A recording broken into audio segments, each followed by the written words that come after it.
J'en discute avec les politologues Geneviève Tellier et Frédéric Boily. Bonsoir à vous deux.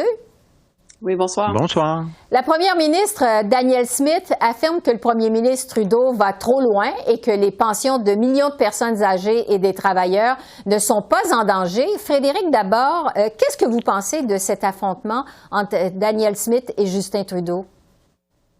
D'abord, pas du tout surpris de cet affrontement. Je pense que même c'est un affrontement qui était anticipé par Danielle Smith malgré les critiques qu'elle fait.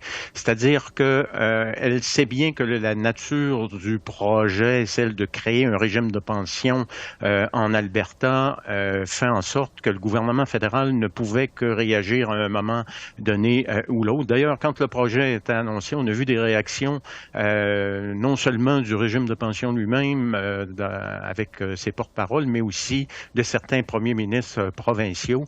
Donc, c'est le genre de projet qui ne pouvait que créer des remous. Et comme je le dis, je pense que du côté de Danielle Smith, on ne voulait surtout pas un projet là, qui aurait passé sous le radar, comme ça a été le cas avec le fameux référendum sur la péréquation de Jason Kenney. Donc, on est dans un tout autre cas de figure avec ce projet. Je pense que on voulait ou on anticipait une réaction du gouvernement fédéral et ça fait un peu l'affaire de Danielle Smith. Oui. Geneviève, justement, Justin Trudeau a publié une lettre ouverte. Comment vous analysez sa réponse?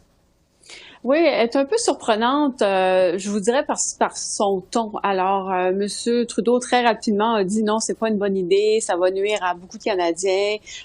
Sort un peu les épouvantails aussi en disant, ben regardez les gens qui sont déjà retraités.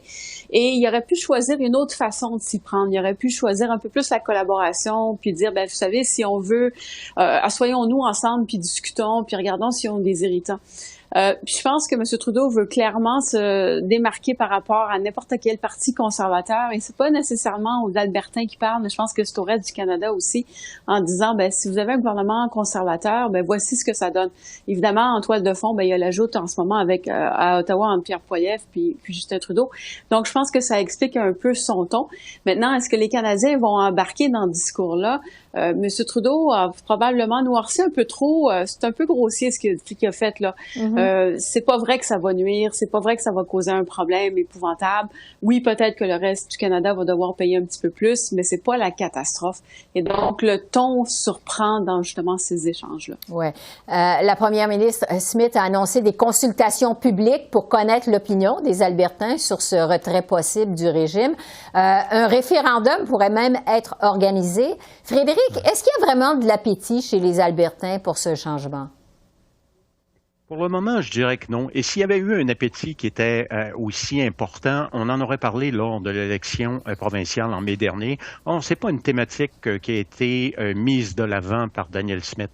On savait que c'était dans les cartons du Parti progressiste, du Parti conservateur uni, mais ça n'allait pas beaucoup plus loin que ça. Et donc, pendant la campagne, on en a très peu parlé, notamment parce qu'il y avait un sondage de début de campagne qui laissait entendre que l'idée n'était pas très populaire. Et les derniers sondages que j'ai vu récemment aussi sur la question, même s'il n'y en a pas beaucoup, laisse entendre que ceux qui sont vraiment convaincus, c'est peut-être une vingtaine de pourcents des Albertains et même pas forcément des électeurs conservateurs, parce que même chez les électeurs conservateurs, notamment en région, et les électeurs les plus âgés, on sent une réticence. Et donc, c'est pourquoi on lance ce processus de consultation qui va s'échelonner jusqu'au printemps prochain avec le rapport de Jim Denning qui préside le panel. Donc, je pense du côté de Danielle Smith et des conservateurs unis, on se laisse du temps pour voir comment les choses vont évoluer, espérant justement des réactions comme celle de Justin Trudeau,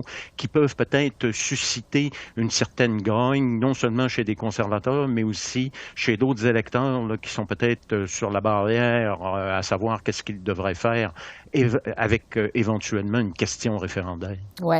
Geneviève, est-ce qu'on doit prendre les menaces de Mme Smith au sérieux, vous pensez? Ça aurait pu être le cas. La proposition sur papier est pas inintéressante. Regardez, le Québec a son propre régime de pension et ça va très bien. Mais ça n'a pas été cadré de cette façon-là. Pour Mme Smith, c'est pas de rapatrier un outil économique important en Alberta, c'est plus d'essayer de marquer des points politiques vis-à-vis à Ottawa. Donc, d'affirmer un peu la place de l'Alberta sur l'échiquier, sur la scène canadienne, et d'utiliser l'argent des contribuables, l'argent des retraités. C'est peut-être pas la meilleure façon de le faire. Donc, est-ce qu'on va avoir un sérieux débat? Ça pourrait être vraiment intéressant. Est-ce que ça va avoir lieu? Ça, j'en doute. Et c'est peut-être pas la meilleure stratégie que Mme Smith peut faire, là, justement, pour essayer de marquer des points par rapport au fédéral. Puis, j'ai l'impression que les gens vont se poser la question, pourquoi est-ce qu'on changerait une formule qui va relativement bien? Les gens à la retraite en ce moment, ont leur pension de retraite. Ceux qui cotisent à un taux acceptable. Le fonds est pas en danger. Donc, ça serait quoi la raison de vouloir rapatrier ce fonds-là? Mme Smith n'a pas encore fait un argument qui était solide. Donc, j'ai bien hâte de voir comment elle va réagir dans les prochains mois, mais ça me semble pas nécessairement gagné d'avance. Oui, à suivre. Un autre point de discorde entre l'Alberta et Ottawa, la Cour suprême a donné raison à l'Alberta. La loi sur l'impact, l'évaluation d'impact adoptée en 2019 par le gouvernement fédéral empiète finalement sur les compétences provinciales. Frédéric, à quel point c'est un coup dur pour le gouvernement Trudeau, ça? C'est un coup dur parce que la Cour suprême est très claire. Le jugement majoritaire va vraiment dans le sens de ce que le gouvernement albertain prônait depuis longtemps et ce qu'on avait prôné d'ailleurs et défendu à la Cour d'appel, comme quoi cette loi-là, finalement, c'était un cheval de Troie dans l'édifice constitutionnel au sens où ça venait empiéter sur les pouvoirs des provinces. Et ça, je pense que le jugement est très clair sur cet aspect-là, que le gouvernement va trop loin et le gouvernement fédéral va trop loin.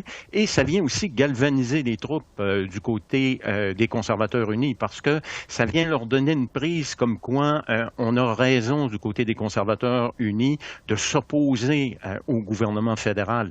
Là, ce qui est un peu ironique, c'est qu'on s'oppose, mais via un jugement de la Cour suprême, alors que du côté de Danielle Smith, on préfère invoquer la loi sur la souveraineté de l'Alberta dans un Canada uni. Et en ce sens-là, je vous dirais, c'est une victoire posthume de Jason Kenney. C'est lui qui a lancé ce processus-là. Et il a lancé ce processus-là en suivant les règles établies, c'est-à-dire on va par le chemin des cours plutôt que par une loi sur la souveraineté de l'Alberta dans un Canada uni.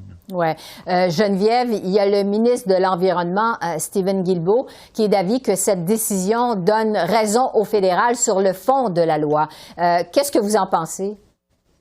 Non, c'est pas tout à fait le cas. C'est plutôt une déclaration pour pas perdre la face. Oui, le gouvernement fédéral peut quand même lancer des chantiers, mais ce que le jugement dit, c'est que vous devez consulter les provinces. Et on sent naturellement chez le gouvernement fédéral, surtout quand c'est le gouvernement, un parti libéral qui est au pouvoir, cette notion de pas vraiment consulter les provinces, donc de gérer par le haut, de dicter ses propres intentions, mais pas nécessairement d'être à l'écoute. Et donc, ce que le gouvernement fédéral vient de se faire dire, c'est vous pouvez pas faire ça de façon unilatérale, vous devez écouter les provinces et ça, c'est important. Alors, M. Guilbeault pourra dire tout ce qu'il veut, mais j'ai l'impression, non, à mon avis, c'est pas une victoire pour le gouvernement fédéral. Donc, ça fait le tour des dossiers pour aujourd'hui. Geneviève et Frédéric, merci beaucoup. Merci. Au revoir. Merci, au revoir.